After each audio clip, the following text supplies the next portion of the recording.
मैं रीमा चोपड़ा अपने पति और दो बच्चों अनु और अतुल के साथ दिल्ली में स्थित मॉडल टाउन में रहती हूँ।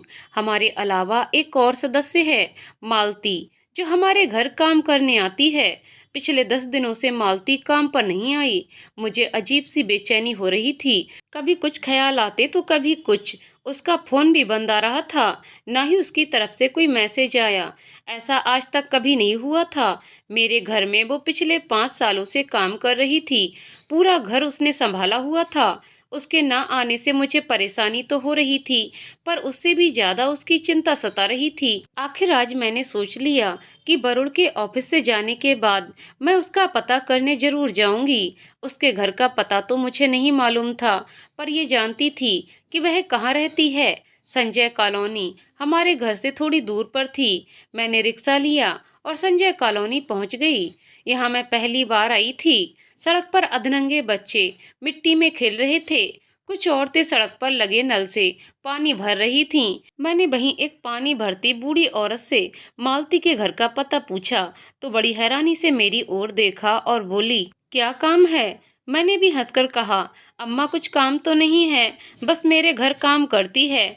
पिछले कुछ दिनों से काम पर नहीं आई तो चिंता हो रही थी। सब ठीक तो है, कहीं बीमार तो नहीं है? अम्मा मेरी तरफ देखकर बोली, बेटी काम तो सालों हमने भी किया, पर तेरी तरह तो कोई भी हम लोगों का हाल चाल पूछने नहीं आया।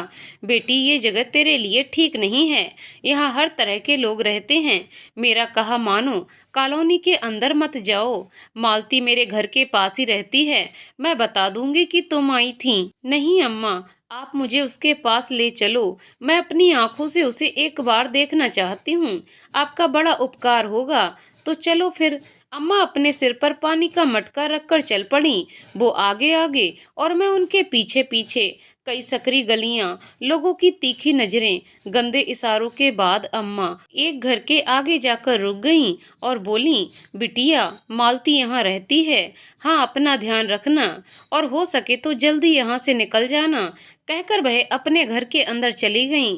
मैंने दरवाजे पर हाथ से थाप दी। थोड़ी देर बाद दरवाजा खुला।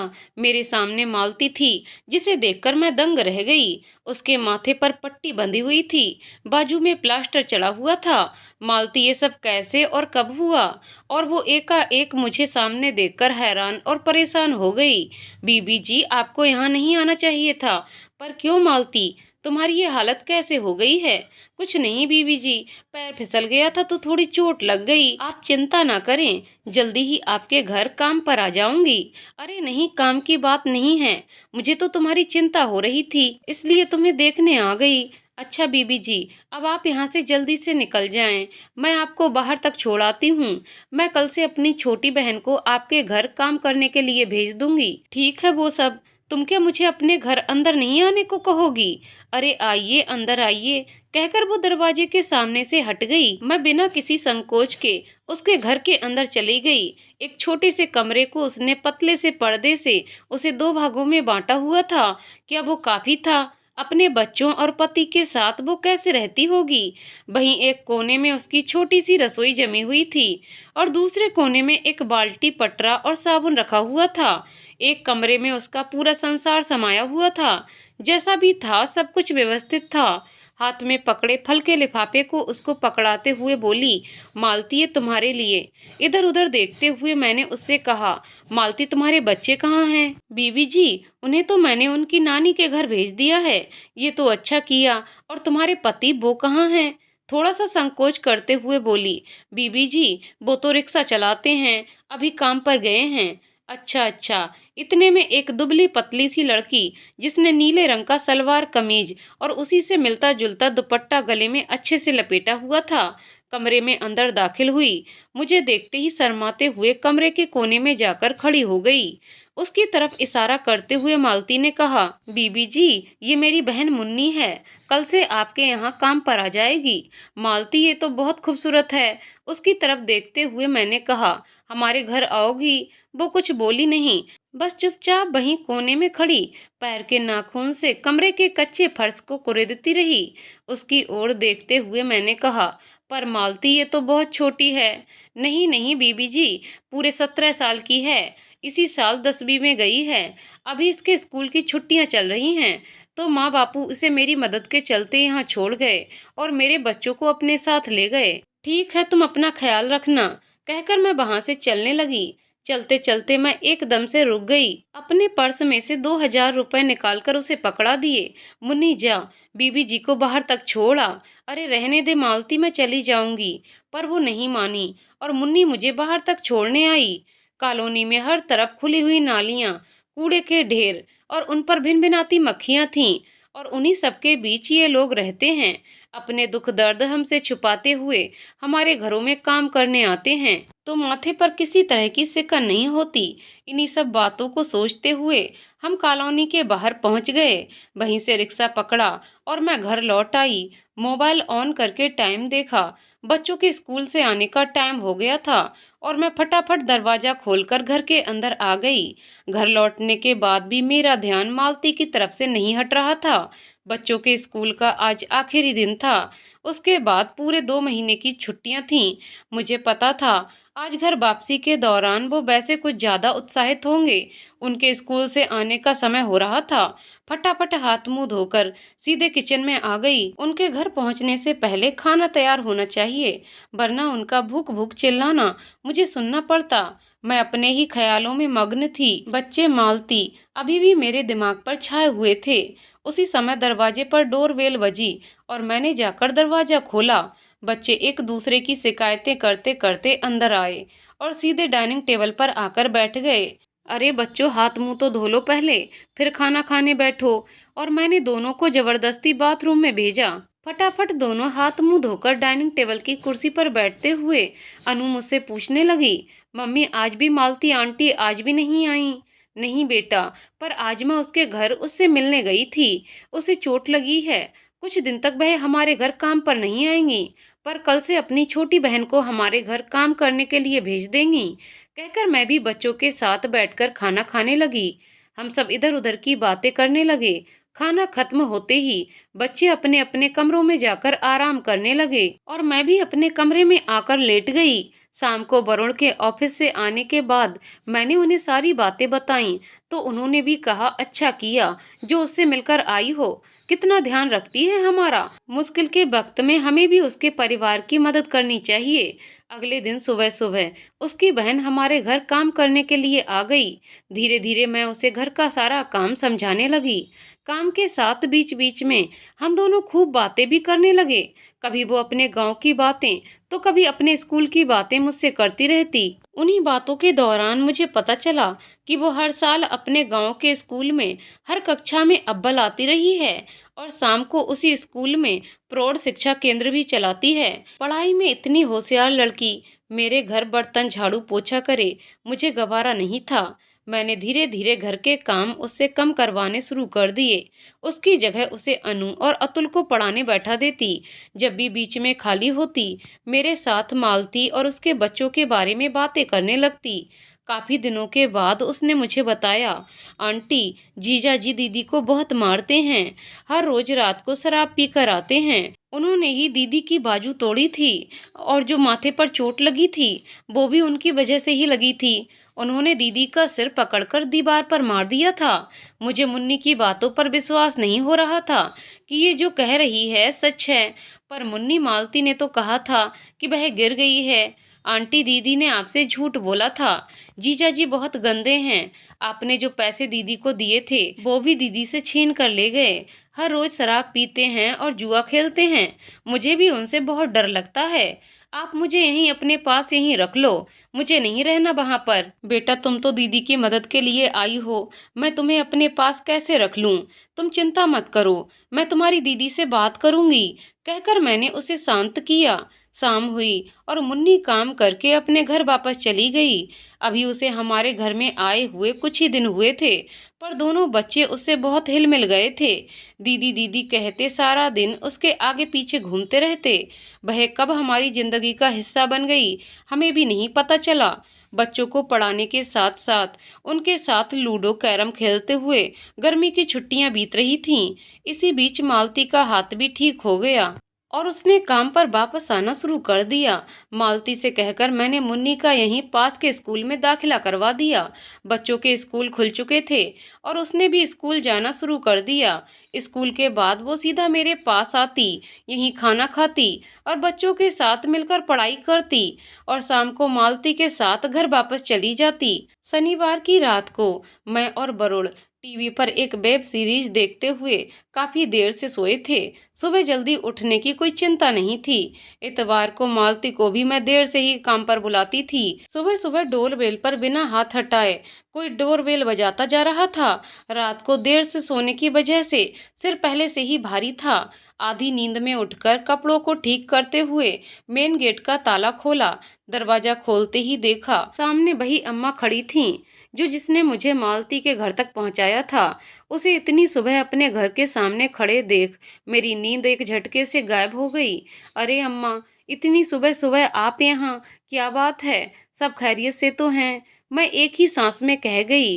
कुछ मत पूछ बिटिया, क्या बताऊं क्या हो गया? सुबकते हुए उसने कहा। क्या हुआ बताओ तो सही। मालती को पुलिस पकड़ कर ले गई है। क्या कह रही हो अम्मा? मालती को पुलिस? पर क्यों? ऐसा क्या कर दिया उसने? हाँ बेटा, सही कह रही हूँ मैं। उसने अपने पति का कल खून कर दिया। क्या? मेरे मुंह से चीख निकल गई। पर क्यों अम्मा? क्या बताऊं बिटिया, भागी खोटे हैं उसके। मेरे ही गांव की छोरी है, 16 भी पार ना करे और बांध दिया खूंटे से। गाय भैंस को भी कोई देता है तो देखभाल कर देता है, कहीं भूखा प्यासा तो नहीं रखेगा पशु को। न जाने उसे किस जन्म के कर्मों का फल मिला है बिटिया, जो इस जैसे जानवर के पल्ले बंध गई। अम्मा रोती जाएं और अपनी सूखी धोती से अपने आंसुओं को पोंछती जाएं। पर अम्मा, ऐसे तो कोई किसी का खून नहीं कर देता। 2 बच्चे तो उसके अपने भी हैं। जैसा था उसका आदमी गुजारा तो कर रही थी बिटिया, पर अब तो उसने सारी हदें पार ही कर दी थीं। इधर उधर मुंह मारता फिरता था। मालती क्या पूरी बस्ती जानती थी, पर अपने ही घर की इज्जत पर तो हाथ न डालता। अम्मा, जो कहना है सीधे सीधे कह दो। अब तो मुझे भी घबराहट हो रही है बिटिया, उसने कहकर वो फिर चुप हो गईं और उसकी चुप्पी मेरी जान निकाल रही थी। बिटिया, उसने कहते हुए भी शर्म आ रही है बिटिया। मालती की छोटी बहन के साथ दुष्कर्म कर दिया उसने बिटिया, उसे कहीं का नहीं छोड़ा। मैंने मालती को कितनी बार चेताया भी था, भेज दे अपनी बहन को गांव वापस, जवान छोरी है, अपने साथ मत रख। पर उसके कानों जू ना रेंगी। बड़े बुजुर्ग जो कहें तजुर्बे से कहें बिटिया, आग और घी को दूर दूर रखना चाहिए। पर उसने भी तो एक न सुनी। धुन सवार थी उसके ऊपर भी। पढ़ा लिखा कर कुछ बनाना है अपनी बहन को। लो, हो गई अब जिंदगी भर की पढ़ाई लिखाई, किसी काम की नहीं रही छोरी। ऐसा मत कहो अम्मा, किसी काम की नहीं रही छोरी, इसमें उसका क्या दोष? पर हे मेरे भगवान, ये क्या हो गया मुन्नी के साथ? मुझे कहती भी थी मुझे डर लगता है वहाँ, क्यों नहीं मैंने उसकी बात पर ध्यान दिया? अम्मा, मालती कहाँ थी जब ये सब हुआ? बिटिया, पानी की 2 बूंद भी घर पर नहीं थी, बस नल तक पानी भरने गई थी। लंबी लाइन लगी हुई थी, बस वहीं देर हो गई। उसी बीच वो मुआ शराब पीकर नशे में धुत कमरे में आया। लड़की अकेली देखी, बस कर दिया कांड। जब तक मालती घर पहुंची बहुत देर हो चुकी थी। घर का दरवाजा अंदर से बंद था। पीट पीट कर हार गई, पर वह दरवाजा नहीं खोल रहा था। पड़ोसियों ने मिलकर दरवाजा तोड़ा और वो अंदर गई। मुन्नी एक कोने में बेहोश गठरी बनी हुई पड़ी थी और वो नामुराद नशे में बेहोश जमीन पर पड़ा था। मालती ने चौके में रखी दरात उठाई और काट दिया उसका गला। साक्षात काली का रूप उस पर आ गया था बिटिया, और सब लोगों के सामने नाश कर दिया उसने उसी दानव का। अम्मा रुको जरा, इससे ज्यादा मैं सुन नहीं सकी और अंदर कमरे में जाकर वरुण को उठाने लगी। वरुण, वरुण, मैंने जोर से आवाज लगाई, जल्दी उठो। वरुण, बहुत बड़ी मुसीबत खड़ी हो गई है, हमें पुलिस स्टेशन जाना होगा। पुलिस स्टेशन का नाम सुनते ही वो हड़बड़ा कर उठ गए। क्या हुआ रीमा, तुम इतनी घबराई हुई क्यों हो? मालती को पुलिस पकड़ कर ले गई है, उसने अपने पति का खून कर दिया है। ये क्या कह रही हो रीमा? तुम्हें किसने बताया और ऐसा क्यों किया उसने? तुम जल्दी से तैयार हो जाओ, बाकी की बातें मैं तुम्हें रास्ते में बताती हूँ। वरुण जल्दी से बाथरूम में चले गए और मैं भी बच्चों को उठाते हुए साथ साथ तैयार होने लगी। बच्चे भी हड़बड़ी में हमें तैयार होते देख परेशान हो गए। उन्हें जल्दी से दूध बिस्कुट दिए और अम्मा को वहीं घर पर बच्चों के पास रुकने को कहा। अम्मा, जब तक हम वापस ना आ जाएं, तुम यहीं घर पर रहकर इनका ध्यान रखना। चिंता मत कर बिटिया, जब तक तुम दोनों वापस नहीं आ जाते मैं यहीं पर हूँ। मैं वरुण के साथ घर से निकल पड़ी। रास्ते में मैंने वरुण को सारी बातें बता दी। पुलिस स्टेशन पहुंचने पर हमने इंस्पेक्टर से बात की है और मालती से मिलने को कहा और वह हमें मालती के पास ले गया। मालती सलाखों के पीछे जमीन पर सिर झुकाकर बैठी हुई थी। मैंने धीरे से कहा, मालती। उसने सिर उठाकर देखा। बीबी जी, उसकी आंखों से आंसू पानी की धारा की तरह बह रहे थे। जमीन से उठकर वो मेरे पास आकर खड़ी हो गई। बीबी जी, उसने मुन्नी को उसने खराब कर दिया, उसको खराब कर दिया नासपीटे ने। बीबी जी, मेरी बेटी जैसी बहन को खराब कर दिया। अपनी जिम्मेदारी पर यहाँ रोक लिया था। क्या जवाब दूंगी माँ बापू को? रो रो कर बेहाल होती जा रही थी। चुप हो जा मालती, खुद को संभाल। कोई खराब नहीं हुई है वो। मुन्नी के लिए ऐसा मत कहे। थोड़ा सा संभलते हुए फिर कहने लगी, बीबी जी, वो उसे अस्पताल ले गए हैं, वहां वो अकेली होगी। आप उसके पास जाओ, वो डर रही होगी। बीबी जी, आप उसके पास बैठ जाओ। उस जानवर ने उसे खराब कर दिया। उसका रोना सच्चा था। उसे क्या कहकर समझाऊं? मुझे खुद भी समझ नहीं आ रहा था। मालती, गांव में खबर भिजवा दी है तूने? हाँ बीबी जी, फोन करवा दिया है। वो पहली ट्रेन पकड़कर ही यहाँ पहुँच जाएंगे। तब तक आप उसके पास रहना, बहुत सहारा मिलेगा उसे। हाय रे मेरी किस्मत, क्यों रखा मैंने उसको अपने पास। ना रखती ना ये दिन देखने को मिलता। कहते हुए अपना सिर पीटने लगी। मालती, संभाल अपने आप को। तू मुन्नी की चिंता मत कर, मेरी बच्ची की तरह है वो। मैं अभी यहाँ से सीधा अस्पताल ही जाऊंगी। बीबी जी, आप जल्दी जाओ, यहाँ मत रुको। पता नहीं डॉक्टर भी वहाँ क्या कर रहे होंगे। तुम चिंता मत करो, बस हम अभी वहाँ के लिए निकलते हैं। उसके पास से हटकर मैं जहाँ वरुण बैठे थे आ गई। वरुण इंस्पेक्टर से मालती के बारे में ही बात कर रहे थे। वो हमारे ही घर काम करती है और उसकी बहन तो अभी तो थोड़े दिनों पहले गांव से शहर आई है। पढ़ाई में इतनी अच्छी थी, इसलिए यहीं के एक स्कूल में उसका दाखिला करवा दिया ताकि पढ़ लिख कर कुछ बन जाएगी। पर उसके साथ ऐसा कुछ हो जाएगा, सपने में भी नहीं सोचा था। बहुत ही प्यारी सी बच्ची है, हमारे यहाँ बिल्कुल अपने बच्चों जैसी रहती है। इंस्पेक्टर साहब, मालती की रिहाई की कोई गुंजाइश है क्या? 2 छोटे छोटे बच्चे हैं उसके। देखिए, वो सब हमें पता है, पर केस तो उस पर चलेगा। एक इंसान का कत्ल हुआ है। ये बात और है कि वो किन हालातों में हुआ है, यही हम अदालत के सामने पेश करेंगे। मालती का कोई ऐसा क्रिमिनल बैकग्राउंड भी नहीं है। हमारी पूरी कोशिश रहेगी कि उसे कम से कम सजा मिले। हम उस पर कोई ऐसे स्ट्रॉन्ग चार्जेस भी नहीं लगा रहे हैं। एक लड़की की इज्जत को बचाने में ये सब हुआ है। बस कोर्ट के सामने यही प्रूव करना है जिन परिस्थितियों में खून हुआ है और मालती का बैकग्राउंड देखते हुए हो सकता है जज साहब कुछ नरमी भी दिखा दें। ऐसा होगा कि नहीं, ये तो समय ही बता सकता है। इंस्पेक्टर साहब, उसका केस लड़ने के लिए वकील का इंतजाम, अगर आप अपनी तरफ से कोई वकील करना चाहते हैं तो अलग बात है, वरना वकील का इंतजाम भी सरकार की तरफ से हो जाएगा। इंस्पेक्टर साहब, मुन्नी कौन से अस्पताल में है? जी, राजपुर रोड के पास जो सरकारी अस्पताल है वहीं उसे लेकर गए हैं। हिंदुकुश अस्पताल। जी जी, वहीं। हम जाकर मिल सकते हैं उससे? जी बिल्कुल, चलिए फिर चलते हैं। अगर किसी भी तरह की कोई जानकारी आपको मालती के रिगार्डिंग मिले, प्लीज हमें इन्फॉर्म कर दीजिएगा। बिल्कुल मिस्टर वरुण, आप अपना फ़ोन नंबर मुझे बता दें। वरुण ने अपना फ़ोन नंबर इंस्पेक्टर को दिया और वहां से हम सीधा अस्पताल पहुंचे। रिसेप्शन से मुन्नी के बारे में पता करके एक वार्ड से दूसरे वार्ड में ढूंढते हुए हम आखिर उस तक पहुंच ही गए। मुन्नी हमें सामने ही एक बेड पर लेटी हुई नजर आ गई। मैं भागकर उसके पास गई। उसकी बंद आंखों से भी आंसू बह रहे थे। उसके कपड़े गवाह थे जो उसके साथ हुआ। मुझे हैरानी भी हुई कि अभी तक अस्पताल वालों ने उसके कपड़े क्यों नहीं बदले। वरुण मेरे पीछे पीछे आकर मेरे पास खड़े हो गए। उसकी हालत देखकर वो वहां खड़े नहीं रह सके। आंखों में आंसू लेकर वो उस वार्ड से बाहर चले गए। उनके बाहर जाते ही मैंने प्यार से उसके माथे पर हाथ रखा। अपरिचित स्पर्श पाकर उसने एकदम डर कर उसने अपनी आंखें खोल दी।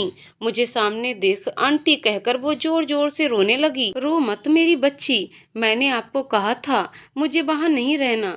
आपने क्यों नहीं मुझे अपने पास रख लिया? वो बहुत गंदा है आंटी, उसने मेरे साथ। चुप हो जा मेरी बच्ची, मैं भी समझ नहीं पाई वो इस हद तक जा सकता है। मैं भी तेरी दोषी हूँ, माफ कर दे मुझे मेरी बच्ची। कहकर मैं चुप हो गई। अपने किए गुनाह की सजा तो उसे मिल गई, पर कितनी जिंदगियों को खराब करके मालती, मुन्नी, उसके अपने दोनों बच्चों का भविष्य सब खतरे में डाल चुका था। आंटी दीदी कहाँ पर हैं? दीदी बेटा वो पुलिस लॉकअप में हैं, हम अभी उससे मिलकर आ रहे हैं। मेरी बात पूरी भी नहीं हुई कि एक डॉक्टर हमारे पास आकर खड़े हो गए और मेरी तरफ देखकर कहने लगे, आप कौन? जी मैं रीमा चोपड़ा। मुन्नी अपनी बहन के साथ हमारे घर काम करने आती है, हमारी फैमिली मेंबर जैसी है। आप बताइए कब इसे घर लेकर जा सकते हैं? अभी तो कुछ टेस्ट होने हैं, पुलिस ने स्टेटमेंट भी रिकॉर्ड करनी है, उसके बाद ही सोच सकते हैं इसको डिस्चार्ज करने का। आप चिंता ना करें, ये सुरक्षित है यहाँ पर। कहकर डॉक्टर वहां से चले गए। आंटी पुलिस दीदी को छोड़ तो देगी ना? दीदी की इसमें कोई गलती नहीं है मुन्नी, ये तो मुझे भी अभी नहीं पता कि पुलिस उसे जमानत पर रिहा करेगी भी कि नहीं। उसे तो कह दिया कि पता नहीं है, पर वह जानती थी कि उसे जमानत नहीं मिल सकती। कानून को अपने हाथ में लेने का अधिकार किसी के पास भी नहीं। काश मालती ने जोश से नहीं होश से काम लिया होता, उसको तो अपने किए अपराध की सजा हर हाल में मिलनी ही थी। मालती तू क्यों बिना बात के गुनाहगार बन गई? शायद मेरे लिए ये कहना आसान है, परिस्थितियों के बसीभूत होकर कौन कैसा कदम उठा ले कोई नहीं जानता। मैं अपने ही अंदर चल रहे कशमकश से जूझ रही थी। वरुण का यहाँ अस्पताल में कोई काम नहीं था। मैं उनके पास जाकर उन्हें घर जाने के लिए कहने लगी, वरुण तुम घर जाओ बच्चों के पास, मैं अभी कुछ देर और यहाँ रुकना चाहती हूँ।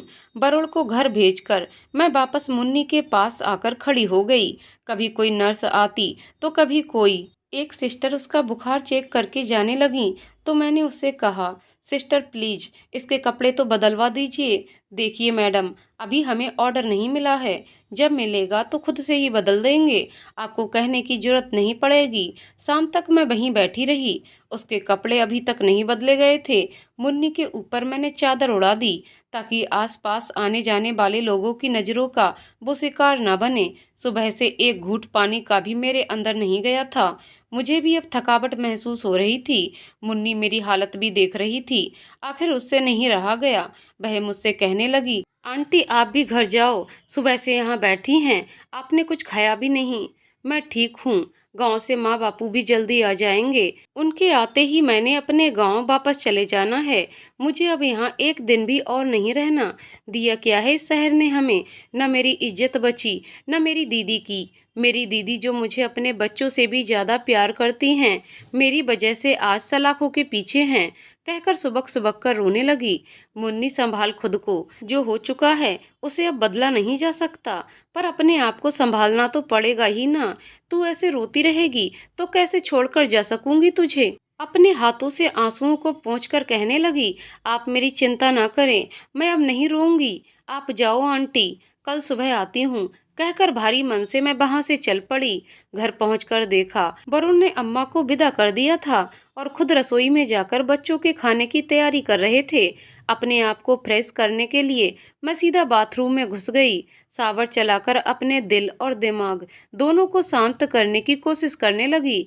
मुन्नी के सामने मजबूती से बैठी रहने वाली एकांत मिलते ही जोर जोर से रोने लगी। क्यों भगवान, ये कैसा तेरा न्याय है? क्यों उस बच्ची के साथ ऐसा हुआ? कुछ होने से पहले ही क्यों नहीं तुमने उसके प्राण ले लिए? आखिर कब तक ऐसा चलता रहेगा? मेरे क्यों का जवाब शायद भगवान के पास भी नहीं था। मुझे बाथरूम में गए काफी देर हो चुकी थी।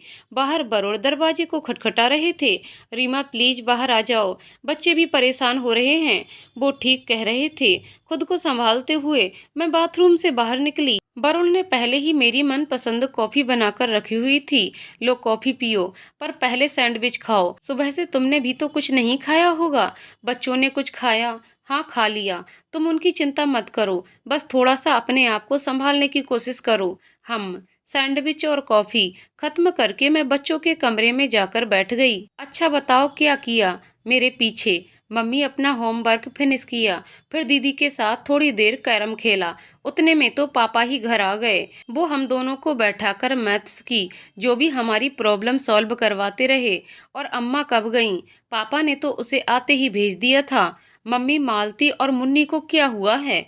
कुछ नहीं बेटा, उसकी तबीयत ठीक नहीं है, उसे अस्पताल दिखाने के लिए लेकर गए हैं। बस इधर उधर की बातें करते रात हो गई और मैं बच्चों को सुलाकर अपने कमरे में आ गई। वरुण गहरी नींद में थे। इतना स्ट्रेस हमारी लाइफ में पहले कभी नहीं आया था। मैं भी पलंग पर आकर लेट गई। मैं ऊपर चलते पंखे की तरफ देखती रही। न जाने कब अब किस किस की जिंदगी कौन कौन से मोड़ लेने वाली है। सुबह की थकी हुई मैं ये सब सोचते हुए कब सो गई मुझे भी नहीं पता चला। अगले दिन बच्चों को स्कूल और वरुण को ऑफिस भेजकर मैं अस्पताल जाने के लिए तैयार होने लगी।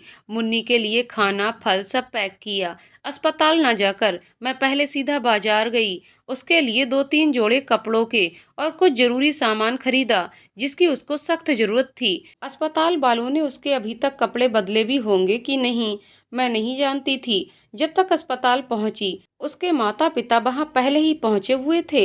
उन्हें देखकर मैंने नमस्ते की तो मुन्नी की माँ फूट फूट कर रोने लगी। बीबी जी, हमारी तो दुनिया ही उजड़ गई, हम क्या करेंगे? एक बेटी जेल में और एक ऐसी हालत में, अब कौन करेगा इससे शादी? मैं उन्हें ढांढस देने लगी, पर अंदर से जानती थी कि इतना आसान सब कुछ नहीं है। आप चिंता ना करें, हम सब मिलकर कोशिश करेंगे कि मालती को कुछ ना हो। हमारे पास तो इतने पैसे भी नहीं हैं कि कोर्ट कचहरियों के चक्कर लगाते रहें। अभी कुछ दिन पहले भी तो आए थे, अब फिर आना पड़ा। पैसा उधार लेकर तो यहाँ तक पहुँचे हैं बीबी जी। आप तो पढ़ी लिखी हो, गरीब की मजबूरी भी समझो। मालती भी आपको बहुत मानती थी। देखिए अम्मा, हमसे जो बन पड़ेगा हम मुन्नी और मालती के लिए करेंगे। आप चिंता ना करें। मुन्नी हमारे बच्ची जैसी है। बेटी, हम तो यहाँ ज्यादा दिन नहीं रुक सकते। अब कोई ठौर ठिकाना तो रहा नहीं। 2-4 दिन कोई अपने घर रख भी लेगा, सारी उम्र तो यहाँ ना रुक सकेंगे। मुन्नी और मालती को देख लिया। मालती के बच्चों को लेकर कल ही गांव के लिए निकल जाएंगे। और मुन्नी मुन्नी को हम गांव नहीं ले जा सकते। वहां जाकर सबको क्या कहेंगे? लोग तरह तरह की बातें बनाएंगे। मालती के घर के आसपास हमारे ही गांव के लोग रहते हैं। ऐसी बातें तो वैसे ही बहुत जल्दी फैलती हैं। अब तो कोई भी उससे शादी करने को रहा। अम्मा, आप लोग सिर्फ मुन्नी की शादी का सोच रहे हैं कि अब कौन उसे शादी करेगा। उसकी कोई चिंता नहीं है आपको। आप उसे ऐसे कैसे अकेला छोड़कर जा सकते हैं? उसे जरूरत है अपने परिवार की। जो हुआ उसमें उसका क्या कसूर? कौन ध्यान रखेगा उसका इतने बड़े शहर में? जब अपनी बहन के घर सुरक्षित नहीं रही तो इतने बड़े शहर में किसके हवाले करके जाने का सोच रही हैं? जहाँ कदम कदम पर आपके दामाद जैसे लोग मुन्नी जैसी भोली भाली लड़कियों की ताक में बैठे रहते हैं और वो इतने बड़े शहर में अकेली कैसे रहेगी? मुझे बड़ी हैरानी हो रही है। कैसी माँ हैं आप? इतना कुछ हो जाने के बाद भी जवान लड़की को राम भरोसे छोड़कर जा रही हैं। अम्मा, लोगों का क्या है, 2-4 दिन बात करेंगे फिर सब भूल जाएंगे। बिटिया, तुम हमें दुनियादारी न सिखाओ। वह शहर नहीं गांव है, वहाँ ये सब नहीं चलता। एक बार लड़की पर दाग लग गया, वो कहीं की नहीं रही। कोई बिरादरी समाज उसे नहीं अपनाएगा। बिरादरी के लोग हमारा ही हुक्का पानी बंद कर देंगे। 100 खोट हम में और छोरी में और निकाल देंगे। मालती के बच्चों का भी लालन पालन मुश्किल हो जाएगा। हम मुन्नी को अपने साथ गांव नहीं ले जा सकते। और मुन्नी अपनी माँ की बातें सुनकर जीते जी मर रही थी। बिलक बिलक कर माँ को रोक रही थी। अम्मा, अकेले छोड़कर मत जाइयो हमको। बापू, तू क्यों नहीं कुछ बोलता? चुप काहे को है? अगर हमें अकेला छोड़कर गए तो कसम खा रहे हैं यहीं इसी बिल्डिंग से कूदकर अपनी जान दे देंगे। शायद उन्होंने अपने कानों में रुई भर ली थी। ना तो उन्हें अपनी बेटी का बिलाप नजर आ रहा था और ना ही आंसू। उसे रोते बिलखते छोड़कर मुन्नी के माँ बापू वहां से निकल गए। मैं हैरान परेशान वहीं खड़ी सोचती रही कि अब मैं क्या करूं। मैं उस बच्ची को कहाँ और किसके भरोसे छोड़ दूं? इस शहर में तो अकेला छोड़ नहीं सकती। और मन ही मन एक निर्णय लिया और अस्पताल से छुट्टी दिलवाकर मैं मुन्नी को अपने घर ले आई। शाम को वरुण जब ऑफिस से घर वापस आए तो उन्हें मुन्नी की माँ और बापू की सारी बातें बता दी। उनकी बातें सुनकर उन्हें धक्का तो बहुत लगा। उनकी मजबूरी कहकर वो चुप हो गए। वरुण ने बहुत ही प्यार से उसके सर पर हाथ रखा और कहने लगे, आज से तुम हमारे परिवार का हिस्सा हो, तुम यहीं हमारे साथ रहोगी। वरुण के ये शब्द सुनकर मेरी आंखों से आंसू निकल आए। मैं बस उनके चेहरे को देखती रही। कितना शांत थे वरुण। समय बीत रहा था। मुन्नी को मैं हर रोज काउंसलिंग के लिए लेकर जाती थी। धीरे धीरे उसमें बदलाव आना शुरू हो गया था। वो पहले जैसी मुन्नी तो नहीं रही थी, फिर भी उसने धीरे धीरे अतुल और अनु के साथ खेलना और उन्हें फिर से पढ़ाना शुरू कर दिया था। उधर मालती का केस भी शुरू हो गया था। रेप और मर्डर दोनों केस साथ साथ चल रहे थे। जब गुनाह करने वाला पहले ही अपने किए की सजा पा चुका था, तो मुन्नी का केस जल्दी ही बंद हो गया। निचली अदालत ने मालती को 7 साल की सजा सुनाई। गुनाह तो गुनाह हो, चाहे कैसे भी हालात में हुआ हो। हम ऊपरी अदालत में केस लेकर भी जाना चाहते थे, पर मालती ने केस लड़ने से मना कर दिया। अपने किए गए पाप का प्रायश्चित वो करना चाहती थी। हमने कई बार उसे समझाने की कोशिश की, उसने कोई पाप नहीं किया है। एक पापी का नाश उसके हाथों हुआ है। ये अदालत, ये समाज उसे जिस भी नजर से देखे, मैं तो उसे गुनहगार नहीं मानती थी। मालती को बस इस बात की तसल्ली थी कि अब मुन्नी सुरक्षित हाथों में है। मुन्नी ने दोबारा स्कूल जाना शुरू कर दिया। 12वीं की परीक्षा में मुन्नी अच्छे नंबरों से पास हुई और एक दिल्ली यूनिवर्सिटी के एक अच्छे कॉलेज में उसका एडमिशन हो गया। कॉलेज की पढ़ाई के साथ साथ उसने आईएएस की परीक्षा की तैयारी भी शुरू कर दी। वरुण ने मुखर्जी नगर में स्थित आईएएस की तैयारी करवाने वाले एक प्राइवेट इंस्टीट्यूट में उसका एडमिशन करवा दिया। कॉलेज से सीधा मुन्नी वहां चली जाती थी। उसको इतनी मेहनत करते देख वरुण के साथ मैं भी बहुत खुश थी। उसमें एक जुनून था कुछ कर गुजरने का, कुछ हासिल करना चाहती थी वो। जो हादसा उसके साथ हुआ, उसे वह कहीं दफन करना चाहती थी। अपने को काम में व्यस्त कर उन यादों को अपनी जिंदगी से बाहर निकाल देना चाहती थी। और हम दोनों हर वक्त उसके साथ एक चट्टान की तरह खड़े थे। इंस्टीट्यूट से घर पहुंचते हुए कभी कभी उसे काफी देर हो जाती थी। घर पहुंचते ही बस मेरे साथ किचन में आकर मेरा हाथ बटाने लगती थी। बहुत मना करने पर भी, मुन्नी तू अभी तो थक कर आई, थोड़ा आराम कर ले, पर वो नहीं मानती थी। कहती थी, दीदी आपके पास बैठने का अब वैसे ही कितना समय मिलता है, जो भी समय मिलता उसको तो किसी भी तरह से खोना नहीं चाहती। अच्छा एक बात बता, आज मैं तेरी दीदी हो गई। सच कहूँ तो मुन्नी के रूप में एक सहेली मिल गई थी। आप मेरे लिए क्या हो, कोई सोच भी नहीं सकता। हाँ, पहले आंटी कहती थी, जब ना समझ थी, उसमें अब परायापन लगता है। दुनिया में अगर किसी ने मेरी चिंता की है तो वो आप हो। वरुण भैया और मालती दीदी ही तो हो। मालती का नाम आज पता नहीं कैसे उसके मुंह से निकल गया। आंखें नम हो गई उसकी। मुझसे कहने लगी, आज वो जहाँ भी मेरी वजह से ही हैं, पता नहीं वहाँ जेल में कैसे अपने दिन काट रही होंगी। मुन्नी मैं तुझे बताना तो नहीं चाहती थी, पर बेटा, पर मैं एक बार उससे मिलने जेल गई थी। उसे चिंता थी तो सिर्फ तेरी ही। उसने तो अपने बच्चों के बारे में भी मुझसे कुछ नहीं पूछा। दीदी कैसी थी? ठीक तो थी वो? ठीक तो वो क्या थी, बस एक एक करके अपने दिन गिन रही है कि कब उसकी सजा पूरी हो और वो तुझसे और अपने बच्चों से मिल सके। हाँ, एक और बात जो उसने मुझे बताई थी, जेल में सभी को किसी न किसी तरह से आत्मनिर्भर बनाने की ट्रेनिंग देते हैं, ताकि जब अपनी सजा काट कर बाहर जाएं तो कोई हुनर हो उनके पास जिससे उनकी रोजी रोटी चल सके। वैसे तो अब कई कंपनियां भी जेल में काट चुके लोगों को नौकरियों पर रखने लग गई हैं। तुम्हारी दीदी भी वहीं दरियां बुनने का काम सीख रही है। मैं वहां से एक दरी खरीद कर लाई भी थी, जिसने भी बुनी है बहुत सुंदर बुनी है। चला मेरे साथ, तुझे दिखाती हूँ। दीदी आपने पहले मुझे क्यों नहीं बताया कि आप दीदी से मिलकर आई थीं? अब आप जब भी दोबारा उनसे मिलने जाएं तो मैं भी आपके साथ जाऊंगी। नहीं मुन्नी, अब तो मैं वहां दोबारा नहीं जाऊंगी। मेरे पहली बार ही वहां जाने से ही मालती नाराज हो रही थी। उसने मुझे अपनी कसम दी है कि कोई भी उससे यहाँ मिलने नहीं आएगा। जब सजा पूरी हो जाएगी तो वो खुद ही यहाँ से निकलकर हमसे मिलने आ जाएगी।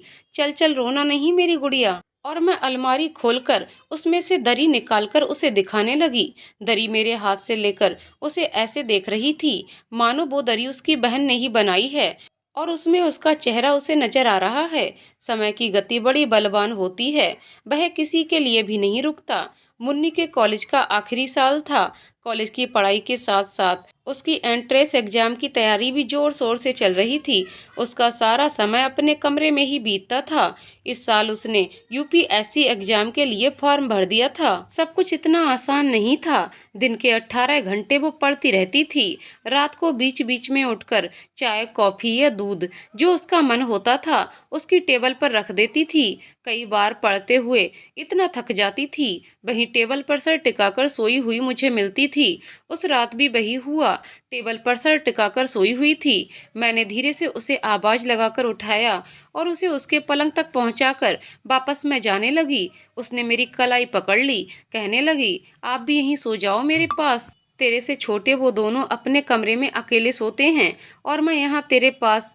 तू तो उनसे भी छोटी होती जा रही है। चल हाथ तो छोड़, मुझे भी सोना है, सुबह बच्चों का स्कूल भी है। दीदी प्लीज। और वरुण जो आधी रात को उठकर देखने लगे, मेरी बीबी कहाँ गई, क्या कहूंगी उनसे? कह देना किसी और ने उनकी बीबी पर कब्जा कर लिया है।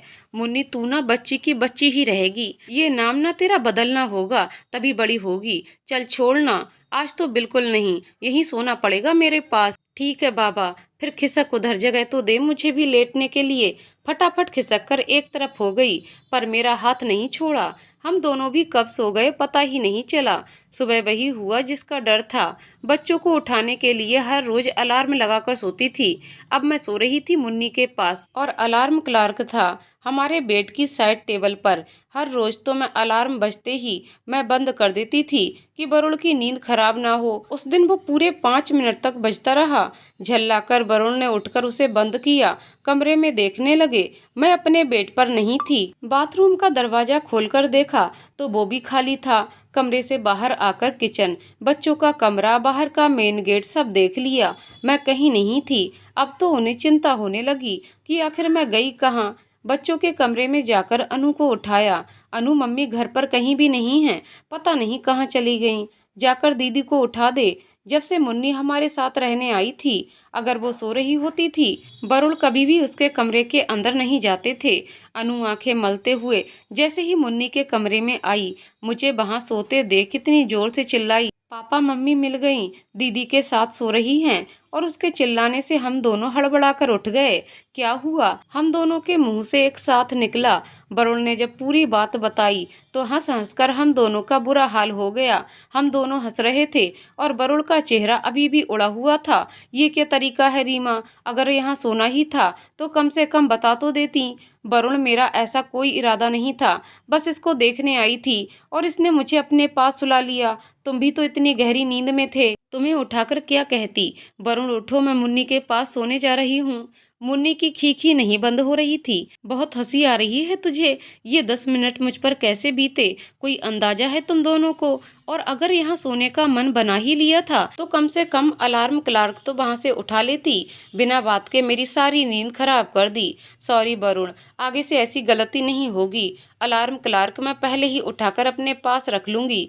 सॉरी यार, हो जाती है गलती कभी कभी। चलो ऐसा करो, तुम जाकर सो जाओ, मैं बच्चों को स्कूल भेजने के लिए तैयार करती हूँ। नींद अब खाक आएगी मुझे, एक कप कॉफी बनाकर दे दो। वरुण, बच्चों को स्कूल भेज दूं, फिर कॉफी बनाती हूँ। मुन्नी, मैं तुझे बोल रहा हूँ, बढ़िया सी 2 कप कॉफी बनाकर ले आ। 2 क्यों, एक मेरे लिए और एक अपने लिए।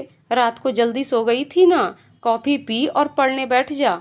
मुन्नी मुस्कुराते हुए किचन में जाकर 2 कप कॉफी के बनाने लगी। 1 महीने बाद मुन्नी का प्रिलिमिनरी का एग्जाम था। उसे सिर उठाकर देखने की भी फुर्सत नहीं थी। अनु और अतुल भी घर ज्यादा शोरगुल नहीं मचा रहे थे। कभी कभी तो इतनी शांति होती थी, लगता था सुई भी रेंगेगी तो भी आवाज सुनाई दे जाएगी। उसको इतनी मेहनत करते देख मैं और वरुण बहुत खुश होते थे और सोचते थे उस समय हमने जो भी निर्णय मुन्नी के लिए लिया था ठीक ही था। मुन्नी ने यहाँ आने के बाद कभी भी अपने माता पिता का कोई जिक्र नहीं किया। कभी कभार अगर बात करती भी थी तो सिर्फ अपनी बहन की, जो आज उसकी वजह से सलाखों के पीछे है। मुन्नी अपना पहला एग्जाम दे चुकी थी, उसे इंतजार था तो बस रिजल्ट का। उसे क्या, हम सबको भरोसा था वो ये एग्जाम पहली बार में ही पास कर लेगी और वही हुआ। उसने प्रिलिमिनरी एग्जाम क्लियर कर लिया था। अब उसने अपना सारा फोकस मेन एग्जाम के लिए लगा दिया था, जो कि 2 महीने के बाद था। कहते हैं कुछ कर गुजरने की ठान लो तो राह में आती मुश्किलें भी आपके हौसलों को देखकर अपना रास्ता बदल लेती हैं। परिस्थितियां चाहे कितनी भी विपरीत क्यों ना हो, अपने निर्धारित लक्ष्य की ओर जब ऐसे धुन के पक्के लोग कदम बढ़ाते हैं तो अपने आत्मविश्वास और मेहनत के बलबूते पर सफलता के शिखर को सहज ही छू लेते हैं। मुन्नी ऐसी ही थी। एक एक करके वो अपने लक्ष्य के करीब पहुंच रही थी और हम दोनों उसके साथ थे। उसने अपने मेन एग्जाम क्लियर कर लिए थे, अब सिर्फ इंतजार था तो इंटरव्यू राउंड का। उसके कोचिंग इंस्टीट्यूट में तो उसकी तैयारी चल रही थी, साथ ही साथ घर पर भी वरुण उससे हर रोज किसी न किसी टॉपिक पर चर्चा करते थे। उसको बोलना सीखना था, अपनी बात को कैसे सही साबित करना ये उसे आना चाहिए था। वरुण पूरी कोशिश कर रहे थे और वो हमारी उम्मीदों पर पूरा उतरने की कोशिश कर रही थी। मैं आज भी वो दिन नहीं भूली हूँ जिस दिन उसका इंटरव्यू राउंड था। वरुण और मेरे पाँव को छूकर हमारा आशीर्वाद लेने लगी। वरुण ने उसे झुकने से पहले ही उठा लिया। बेटियां पैरों को नहीं छूती, वो माँ बाप के सिर का ताज होती हैं। कहते हुए वरुण का भी गला रुंध गया और वो उनके गले लग गई। आपने मेरे लिए जो भी किया है उसका फर्ज तो मैं 7 जन्मों तक भी नहीं उतार सकती भैया, कहकर वो रोने लग गई। पगली है, रोना नहीं है, हंसते हुए भगवान का आशीर्वाद लेकर घर से निकलना है। मेरे लिए तो मेरे भगवान आप दोनों हो, बस आपका ही आशीर्वाद चाहिए। चल चल, ऐसा नहीं बोलते। मैं और उसकी बाजू खींचकर उसे मंदिर के सामने ले गई। भगवान के आगे माथा टेक कर वो वरुण के साथ घर से बाहर निकल गई।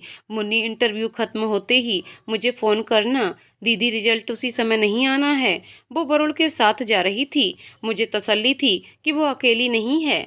अपनी सोच पर खुद ही हंस दी। मेरे लिए तो वो हमेशा मेरी मुन्नी ही रहेगी। पूरा दिन मेरा बेचैनी में गुजरा। शाम होने को थी, दोनों में से किसी का भी फोन नहीं आया। हार कर वरुण को फोन मिलाया। हेलो रीमा, अभी वो अंदर ही है, जैसे बाहर आती है मैं तुम्हें बताता हूँ। वरुण अभी मुझसे फोन पर बात कर ही रहे थे। मुन्नी हंसते हुए बाहर आई। क्या हुआ, कैसा रहा? बहुत अच्छा रहा भैया, पूरे 1 घंटे से भी ज्यादा चला। कहीं अटकी या घबराई तो नहीं थी तू? नहीं भैया, ऐसा कुछ नहीं हुआ। भैया जल्दी घर चलो, मुझे बड़ी जोर से भूख लगी है। भूख तो मुझे भी लगी है। 1 मिनट। हेलो रीमा, आज सेलिब्रेट करने का दिन है, क्या कहती हैं? कहना क्या है वरुण, जैसा आप कहें। फिर ठीक है, जब तक हम घर पहुंचते हैं तुम और बच्चे तैयार हो जाओ, कहीं बाहर डिनर करने चलते हैं। भैया अभी फाइनल रिजल्ट तो आने दो, अगर इंटरव्यू क्लियर नहीं हुआ फिर? वो तो हो ही नहीं सकता मुन्नी। अच्छा रीमा, फोन बंद कर रहा हूँ, उधर मुन्नी को कहते हुए। चल मुन्नी, जल्दी से बैठ जा। घर पहुँचने से पहले ही वरुण ने हमें फोन कर दिया। मैं बच्चों के साथ पहले ही तैयार होकर खड़ी थी। उन्होंने जैसे ही हॉर्न बजाया मैंने घर को लॉक किया, बच्चों के साथ बाहर आ गई। मुन्नी जो आगे की सीट पर बैठी हुई थी उतरकर पीछे बच्चों के साथ बैठ गई।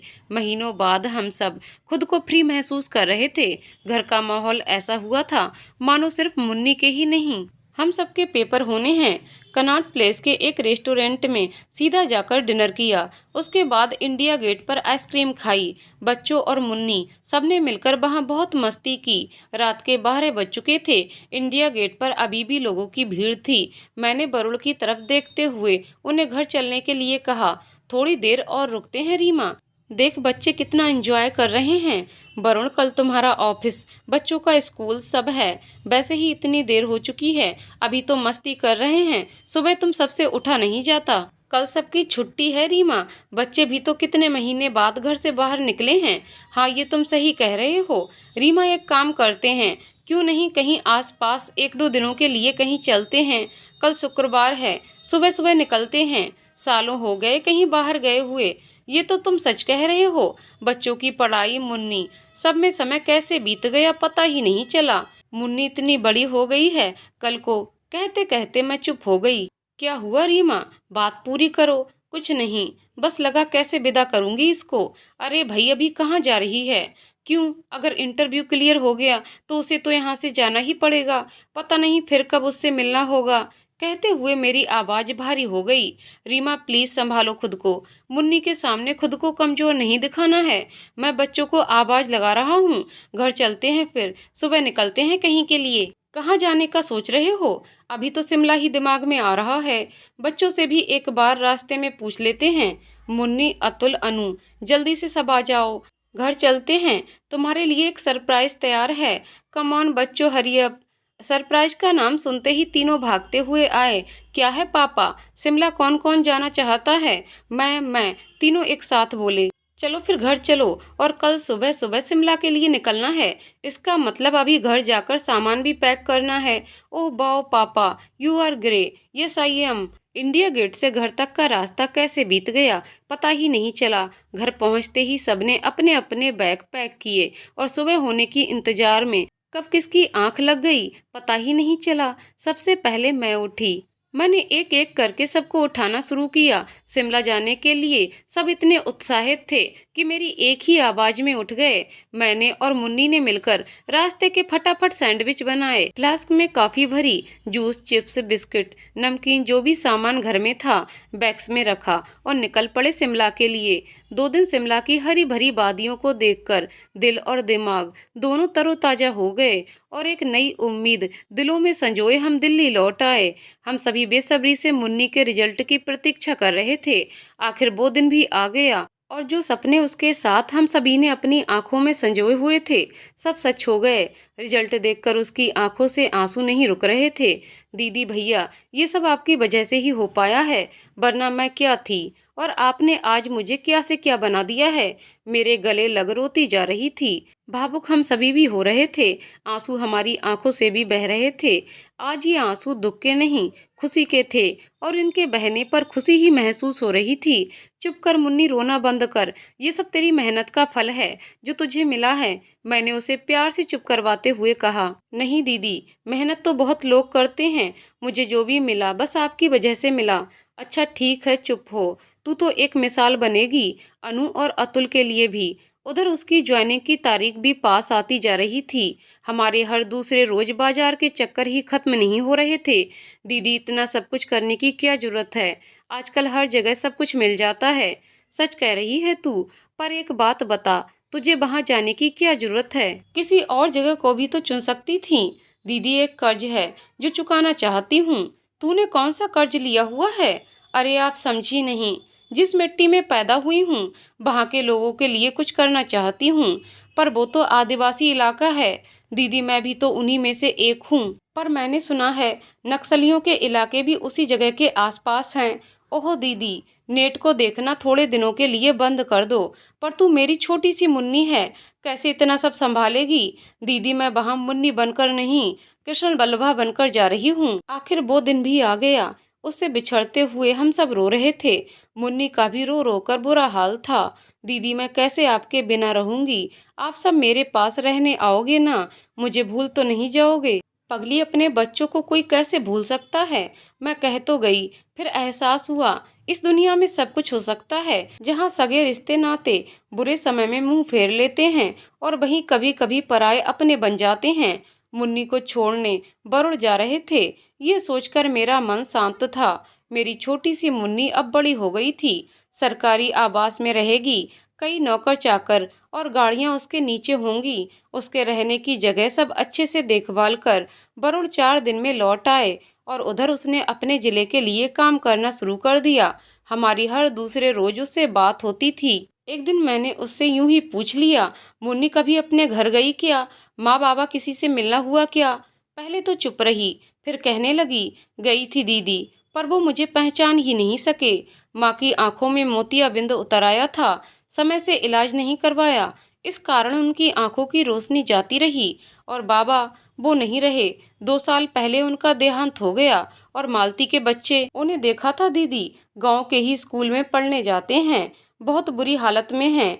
वो मुझसे उनकी हालत देखी नहीं गई दीदी। मैंने अपने ड्राइवर के हाथ माँ के घर राशन का सामान, कपड़े और कुछ रुपए भिजवाए थे। अम्मा ने पूछा नहीं, ये सामान किसने भिजवाया है?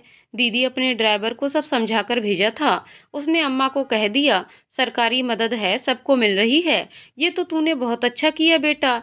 दीदी, जब उन्होंने मुझसे मुंह मोड़ लिया था उस समय मैं उनकी मजबूरी समझ नहीं पा रही थी। दीदी, हमारे समाज में यहाँ ऐसे ही चलता है। तूने माफ कर दिया ना उन्हें? हाँ दीदी, अब मेरे मन में उनके लिए कोई मैल नहीं है। जो कुछ भी था, यहाँ आकर उनकी हालत देखकर सब धुल गया। अब सोचती हूँ तो लगता है जो होता है अच्छे के लिए ही होता है। अगर वो मुझे यूं ही नहीं छोड़ते तो फिर ना मैं आपके पास होती और ना ही जहां आज खड़ी हूं वहां होती। ये तो तूने बिल्कुल सही कहा है। हमें उस वक्त समझ नहीं आता ये सब हमारे साथ क्यों हो रहा है, पर जो ऊपर वाला है भविष्य में हमें क्या मिलना है उसने हम सबके लिए पहले से ही तय करके रखा होता है।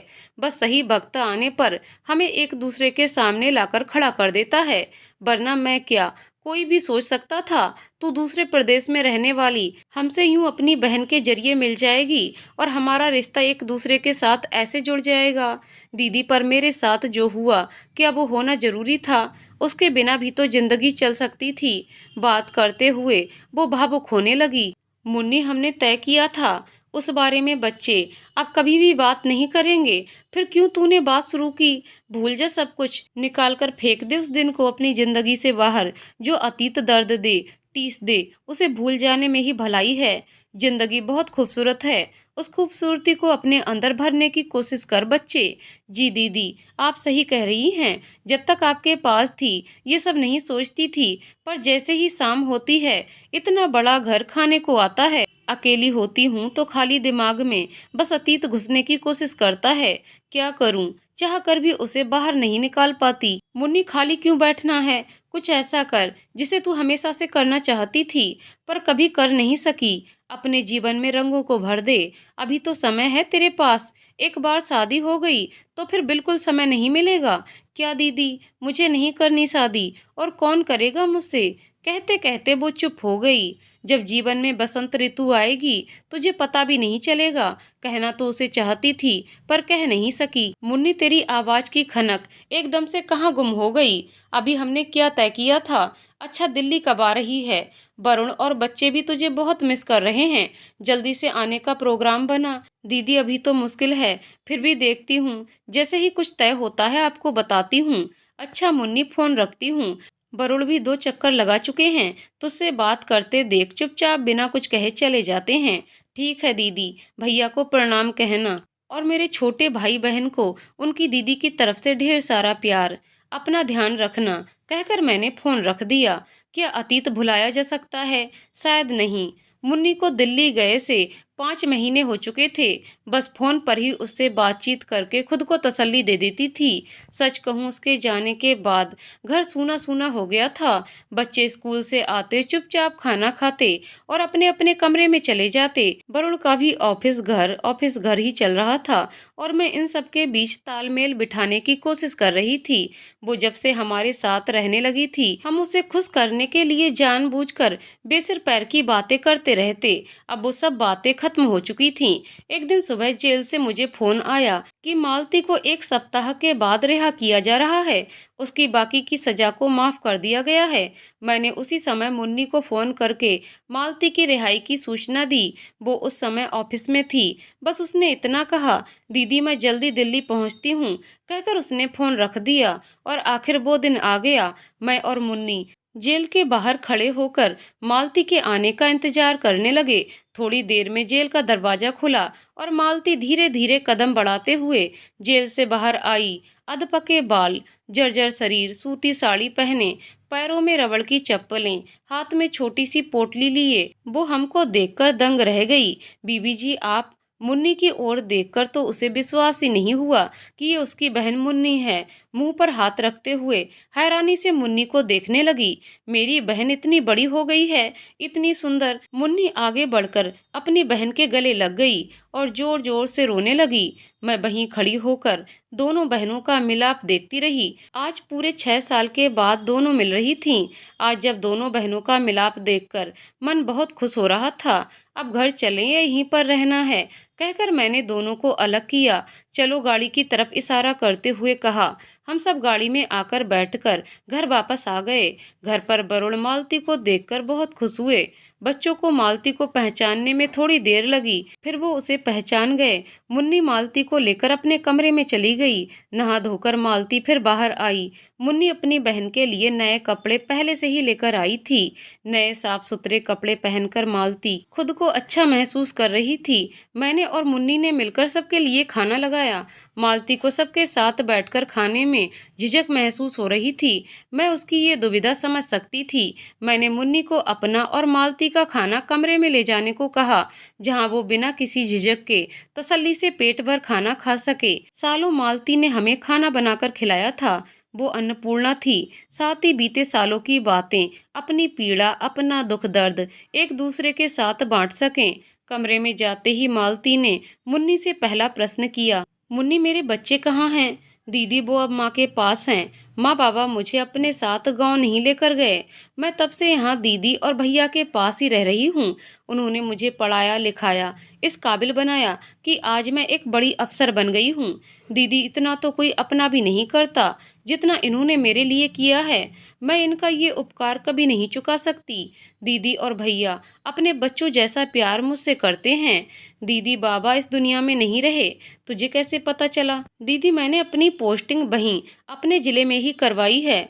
माँ की आंखों में रोशनी भी नहीं रही। तुम्हारे बच्चे गांव के उसी स्कूल में पढ़ने जाते हैं जिस स्कूल में मैं पढ़ने जाया करती थी। घर के हालात बहुत खराब हैं। अपने ही किसी आदमी के हाथ राशन का सामान, कपड़े और रुपए भिजवा दिए थे। तू माँ से और मेरे बच्चों से मिलने नहीं गई? नहीं दीदी, हिम्मत ही नहीं हुई। सामू और काजल को बस दूर से ही देखा था। काजल तो बिल्कुल मेरे जैसी लगती है और सामू वो आप जैसा। अब आप आ गई हैं, जैसा आपको ठीक लगेगा मैं वैसा ही करूंगी। मुझे डर था कहीं अभी भी अगर घर गई और माँ ने घर में घुसने से मना कर दिया तो बच्चों के सामने तो मेरी थू थू हो जाएगी। उस समय काजल और सामू छोटे थे। जो भी मेरे साथ हुआ उन्हें समझ नहीं थी, पर अब तो वो छोटे नहीं रहे हैं। चिंता मत कर, मैं आ गई हूँ ना, अब सब संभाल लूंगी। तेरे ऊपर कोई उंगली उठाकर तो देखे। उसका खाना खत्म हो चुका था, पर उसकी बातें नहीं। सालों की इकट्ठी की हुई बातें कैसे कुछ घंटों में खत्म हो सकती थीं। खाना खाने के बाद सब अपने अपने कमरों में आराम करने लगे। शाम हो चुकी थी और शाम की चाय की तैयारी करने लगी। मालती और मुन्नी भी कमरे से बाहर आकर मेरे पास आकर खड़ी हो गई थीं। हमें एक दूसरे से बातें करते देख वरुण भी कमरे से बाहर आ गए और मुन्नी से उसके काम के बारे में पूछने लगे। और मुन्नी कैसा चल रहा है वहां पर? बहुत अच्छा भैया। और कितने दिनों की छुट्टी लेकर आई है? भैया छुट्टी तो सिर्फ आज की ही ली है, पर वीकेंड पड़ने से फायदा हो गया। सोमवार को सुबह की फ्लाइट से वापसी है। वरुण मालती को देखते ही कहने लगे, मालती अगर थकी हुई नहीं है तो आज पकौड़े बनाकर तो खिला दे। तेरे बनाए पकौड़े बहुत याद आते हैं। साहब आप मेरे हाथ का बना खा लोगे? हाँ भाई, क्या हुआ तेरे हाथों को, क्यों नहीं खाएंगे? कुछ नहीं साहब, अभी बनाती हूँ, कहकर वो मेरे साथ आकर किचन में खड़ी हो गई। बीबी जी सामान बता दो, भैया का पकौड़े खाने का मन है। मालती जैसे तू रख गई थी आज भी सारा सामान वैसे ही रखा है, एक भी चीज इधर से उधर नहीं हुई है। ठहर, फिर भी मैं निकाल देती हूँ। ये रहा बेसन, उसमें तेल है। ये रहे आलू प्याज और रुक, फ्रिज से गोभी निकाल कर लाती हूँ। और सारा सामान मैंने उसके हवाले कर दिया। मुन्नी ने मेरा हाथ पकड़कर किचन से बाहर निकाल दिया। दीदी आप भैया के साथ बैठो, मैं मालती दीदी के साथ पकौड़े बनाने में मदद करती हूँ।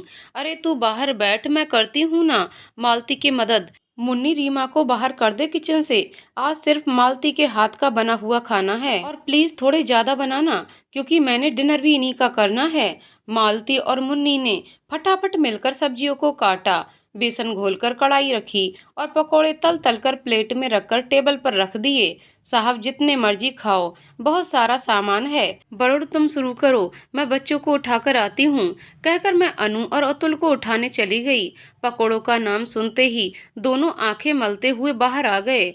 बाहर आते ही अनु कहने लगी, मुझे तो नींद में ही पकोड़ों की खुशबू आ रही थी। मुझे लगा कि मैं कोई सपना देख रही हूँ, पर यहाँ तो सच में पकोड़े बन रहे हैं, कोई सपना नहीं है। अनु चल आजा और ये ले अपनी प्लेट। और मुन्नी ने पकोड़ों से भरी प्लेट उसके हाथ में थमा दी। और मेरी प्लेट कहाँ है दीदी? ला रही हूँ अतुल, बस 1 मिनट रुक। ये देख गर्मा गर्म पकोड़े तेरे लिए। दीदी सॉस भी दे दो। अभी देती हूँ। चाय की चुस्कियों के साथ पकोड़े खाते हुए वरुण मालती से कहने लगे, मालती वो साग तो बनाकर खिला दे। कौन सा साग साहब जी? कुल्थी का साग, वो कौन सी दाल डालकर बनाती थी? साहब जी, चने की दाल। हाँ हाँ बही, एक और भी साग होता है, लाल रंग का कुछ बनाती थी, आलू डालकर, वो जरूर बनाकर खिला देना। चौलाई साहब जी, साहब जरूर बनाकर खिलाऊंगी। ठीक है रीमा, बाजार से जो सामान चाहिए वो मुझे बता देना, मैं ले आऊंगा। तुम लाओगे? हाँ भाई, मैं कह तो रहा हूँ, तो मैं ही लाऊंगा। मैं कभी मालती और कभी उसके साहब को देख रही थी। ये क्या हो रहा है? मालती ये तो ऐसे कह रहे हैं, तेरे पीछे पता नहीं मैं इनको कैसा खाना बनाकर खिलाती रही हूँ। हद है वरुण आपकी। और आज तक तो एक टमाटर खरीद कर नहीं लाए मार्केट से, और आज सब्जी भी लाने को तैयार हो गए हो। रीमा, मैं तो तुम्हारी हेल्प के लिए ही कह रहा था। मुन्नी और मालती को छोड़कर तुम कहाँ सब्जी लेने मार्केट जाओगी? वरुण, एक्सप्लेनेशन देने की कोई जरूरत नहीं है, मुझे सब समझ में आ रहा है। दीदी भैया जानबूझकर आपको तंग करने के लिए कह रहे हैं। तू चुप कर मुन्नी, ज्यादा अपने भैया की तरफदारी मत किया कर। ये लो भलाई का जमाना ही नहीं रहा मुन्नी, उनकी मदद की बात भी करो तब भी उल्टा ही सुनने को मिल रहा है। छोड़ो मम्मी, आप रहने दो, आप पापा को ही बाजार से सामान लाने दो। मैं भी कहूँ ये जनाब अभी तक कुछ बोले क्यों नहीं? मम्मी का चमचा। मम्मी देखो, पापा ने फिर वही कहा। बेटा, आज इनका दिन है, आज इनको कुछ नहीं कह सकते। देख नहीं रहा है, मुन्नी मालती सब उन्हीं की तरफ से हैं। मम्मी, मुझे तो काउंट किया ही नहीं कि मैं किस तरफ हूँ। अनुजी, वो इसलिए नहीं काउंट किया क्योंकि तुम तो बचपन से ही अपने पापा की तरफ हो, तो मैं बिना काउंट किए हुए ही तुम्हारे पापा का पलड़ा भारी है। उनकी तरफ 2 वोट हों और मेरी तरफ सिर्फ एक। चाय पीते हुए हंसी मजाक में शाम कैसे ढल गई पता ही नहीं चला। आज कितने दिनों के बाद घर में हंसी के ठहाके गूंज रहे थे।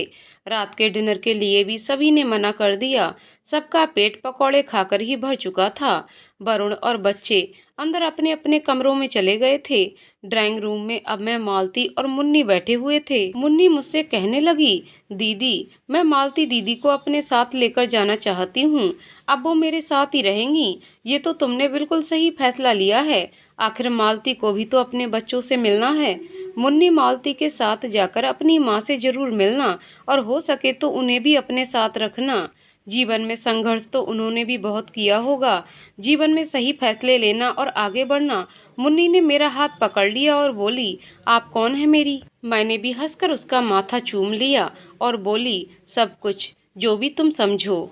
तो दोस्तों, कहानी यहीं पर समाप्त होती है। दोस्तों, आपको कहानी कैसी लगी कमेंट करके जरूर बताइएगा। कहानी पसंद आई हो तो वीडियो को लाइक शेयर करें और चैनल को सब्सक्राइब करें। कहानी को पूरा सुनने के लिए बहुत बहुत धन्यवाद दोस्तों।